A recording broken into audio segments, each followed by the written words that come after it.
আসসালামু আলাইকুম বন্ধুরা, আজকে আপনাদেরকে দেখাবো বলার বাসা কিভাবে আগুন দিয়ে পুড়তে হয়।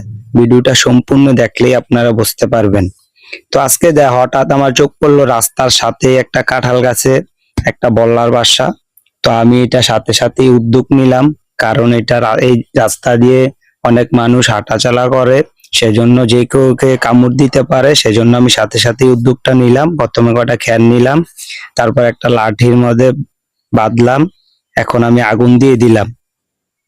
ভিডিওটা যদি ভালো লাগে থাকে দেখে লাইক কমেন্ট শেয়ার করে পাশে থাকবেন। দেখেন এখন আগুন লাগার পরে আমি এটাকে নিয়ে একটু সাহস করে কাছ থেকেই লাগাইলাম। দেখেন এই যে কাঁঠাল গাছে এই যে লাগিয়ে দিলাম, এখন পোকামাকড় গুলা পুরো নিচে পড়তেছে দেখলাম। তো আমি মাথায় হাত দিলাম যাতে আমাকে কামড় না দেয়, সেজন্য। তারপর আপনাদেরকে দেখাবো এটা কতটুক ছিল। আর ধ্বংস করার পর এই যে আমি ধ্বংস করে দিলাম, দেখেন। এখন আপনাদেরকে দেখাবো এটা কতটুক ছিল, দেখেন।